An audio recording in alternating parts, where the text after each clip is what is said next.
Well, it was inevitable, wasn't it, really? You can't be housing secretary and avoid £40,000 worth of stamp duty. It's just as simple as that. What does it scream, Nige? Yes, that's Nigel Farage setting the standard, a simple, clear line in the sand for political accountability. When Angela Rayner had to resign as Deputy Prime Minister and Housing Secretary over a stamp duty error, Farage was front and centre, calling it a matter of principle.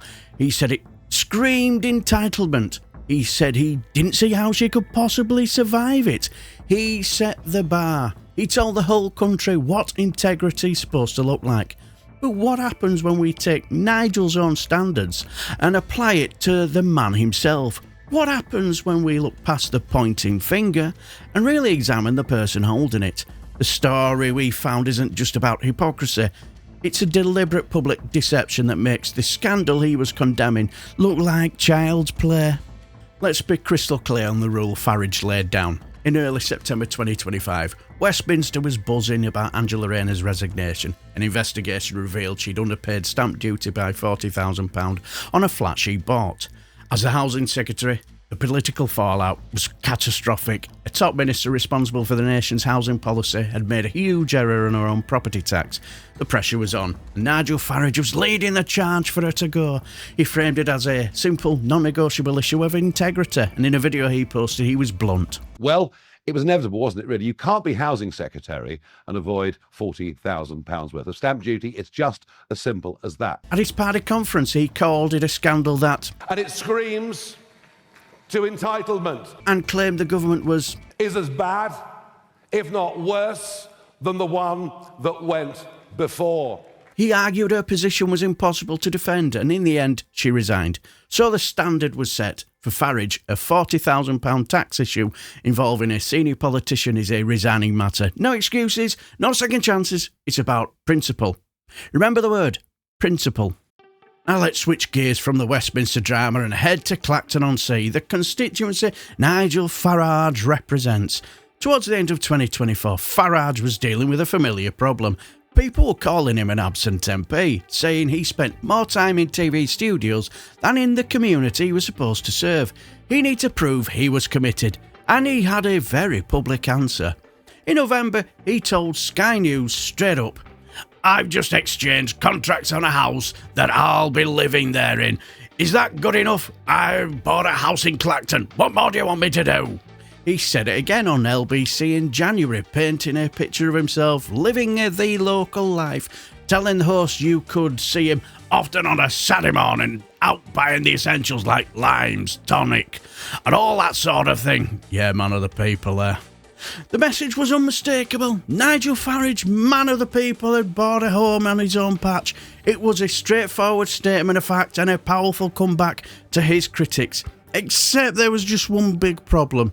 It wasn't true. In May 2025, a Guardian story dismantled Farage's claim completely. By checking official land registry documents, they found the truth. The big detached house in Clacton wasn't owned by Nigel Farage at all. It had been bought solely by his long-term partner, Laurie Ferrari. Farage's name was nowhere on the deeds. He hadn't bought a house in Clacton. When he was confronted with the facts, his story suddenly changed. The same man who emphatically declared, "I bought a house," started backtracking. He admitted that he'd misspoken. His excuse... I should have said we. You don't actually own a house in Clacton, I should have said we. All right, my partner bought it, so what? He snapped back at Sky News. He claimed he said it to shield his partner from the public eye, saying, "I didn't want to put her in the public domain." So let's get this straight. To counter criticism that he was an absent MP, Farage made up a story about buying a local house. He didn't just bespeak, he knowingly repeated a politically convenient untruth. And when he got caught, he tried to wave it away like it was nothing. But it's far from nothing, because this little deception has a very interesting financial footnote, one that brings us right back to stamp duty. Because Nigel Farage already owns other properties, if he'd actually bought the Clacton house himself, he would have faced a higher second home rate of stamp duty. Tax experts and journalists calculated this would have cost him around £75,000. But since the house was bought only by his partner and it was her only UK property, The stamp duty bill came to just under £32,000. The difference is about £44,000. Now let that number sink in for a second. £44,000. It's almost the exact same figure as the £40,000 tax error that Farage said was a resigning matter for Angela Rayner. Now Farage has denied this was a tax avoidance scheme, telling one reporter the allegation was disgusting, unfair and untrue, and insisting the real reason was security. But whether it was deliberate tax avoidance isn't even the most important question here. The bigger questions are about hypocrisy and basic public honesty. So let's put the two cases side by side, using Nigel Farage's own standard of accountability. In one corner, you have Angela Rayner, a minister who made a major error in her personal tax, which she said was based on bad advice, an error of about £40,000. And for this, Farage demanded she resign, calling it a failure of principle. And in the other corner, you have Nigel Farage, a party leader who, to fix a political problem, deliberately misled the public about owning a house, a deception that just so happened to line up with a structure that legally avoided a personal tax of £44,000, the very same amount he found so outrageous in Rayner's case. And when caught, his defence was, I should have rephrased it. So what's the greater political sin?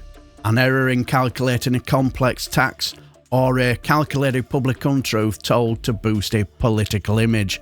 Rayner's was a failure of due diligence. Farage's was a failure of basic honesty. He set a clear standard. Senior politicians with £40,000 property tax questions hanging over them cannot serve.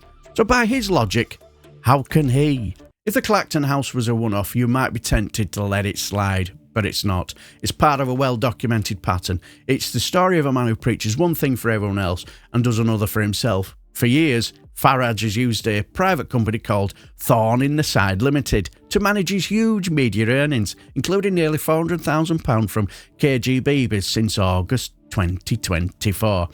This is all perfectly legal, but it lets him pay a lower corporation rate instead of the much higher 40% income tax rate he'd otherwise owe. It's a tax reduction strategy that's been widely criticised. And this is the same Nigel Farage who has attacked tax avoiders, calling them the common enemy. The same Nigel Farage who was called a hypocrite for admitting he set up an offshore trust on the Isle of Man for inheritance purposes, a move he later brushed off as a mistake. It's the same old story, one rule for them, another for him. He builds his brand as the outsider fighting a corrupt establishment, all the while using the same sophisticated financial tricks as the wealthy elite he claims to oppose. This was never just about a house in Clacton. It's about a fundamental question of integrity. Nigel Farage stood on a stage and used Angela Rayner's £40,000 tax error as proof she was unfit for office. He called it a matter of principle. Yet he deliberately misled the public over a property deal that involved an almost identical sum of avoiding tax. In his case, £44,000. He sells himself as the voice of the common man while funneling his TV earnings through a private company to shrink his own tax bill. He attacks the common enemy of tax avoiders while having his own history with offshore trusts. By the very standard he set for Angela Rayner, Nigel Farage's position is untenable. He demanded a resignation over what he called a lack of integrity. He built a career on a promise of straight talk and holding power to account. But when the spotlight turns on him, the straight talk becomes misspeaking and the accountability just vanishes. The standard has been set. The only question is whether the man who set it will ever hold himself to it. Do you agree? Should politicians be held to the same standards they demand of others? Let me know what you think in the comments below. And if you believe in journalism that holds power to account, make sure you subscribe and like and all that wonderful stuff.